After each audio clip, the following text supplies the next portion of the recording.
procurando conteúdo a respeito de indenização decorrente de acidente de trabalho contra o empregador, ação na Justiça do Trabalho?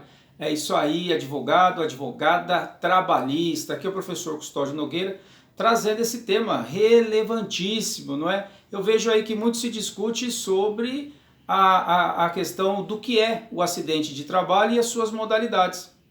E não vejo muita informação sobre o que pedir. E isso é para lá de relevante, né?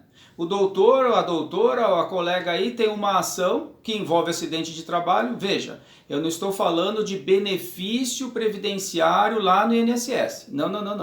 Eu estou falando de indenização contra o empregador. Então eu posso entrar com uma ação contra o empregador decorrente de um acidente de trabalho? Preciso fazer uma análise com muita cautela. Por quê? Porque decorrente de um acidente de trabalho, eu posso ter com uma certa tranquilidade um benefício previdenciário, porque o empregado é também um segurado lá do INSS. Até aí tranquilo. Por outro lado, o mesmo acidente de trabalho gerará ou não uma indenização contra o empregador. Aí sim é que eu preciso ter muita atenção. Não é? Então, ações dessa natureza. E aí se discute muito o que é o acidente de trabalho e as suas modalidades de acidente de trabalho. E o que eu estou tratando aqui é sobre as modalidades indenizatórias decorrente de um acidente de trabalho, quer acidente de trabalho típico, atípico ou mesmo os acidentes por equiparação, que estão lá nos artigos 19, 20 e 21 da Lei 8.213 de 91, aplicadíssimo na Justiça do Trabalho, junto ao Código Civil, trazendo então as indenizações e a responsabilidade civil do empregador. Pois bem, de modalidades indenizatórias então nós temos um leque, não é? Temos as indenizações materiais e as indenizações morais, ou, se preferir, as indenizações patrimoniais materiais e as indenizações extrapatrimoniais, que são as morais. Na indenização patrimonial, nós temos, então, o que pedir? Isso que eu penso que é muito relevante. Então, o que dá para pedir?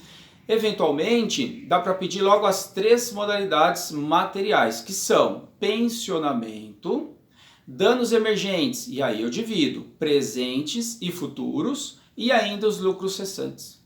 E a título de indenização extrapatrimonial, que é a indenização moral? Aí, colega, dá para pedir a indenização moral propriamente dita e ainda o dano estético. Olha só que interessante quantas indenizações, quanto que nós devemos nos debruçar sobre o processo para verificar sobre o caso em concreto, para verificar a viabilidade de se requerer logo as 5 indenizações contra o empregador. Pois bem, o pensionamento, vejo que muitos colegas fazem o pedido de pensionamento, mas acabam limitando a pretensão. Então nós temos que saber fazer um pedido de pensionamento sem limitar a pretensão condenatória. E vejo muito colega já fazendo o pedido com base na tabela do IBGE. E deixa de fazer lá um pedido subsidiário ainda dentro do pedido de pensionamento, que é pedir o pagamento em parcela única. Aí sim que vai decorrer da eventual tabela do IBGE para se poder então alcançar o cálculo dessa modalidade em parcela única do pensionamento.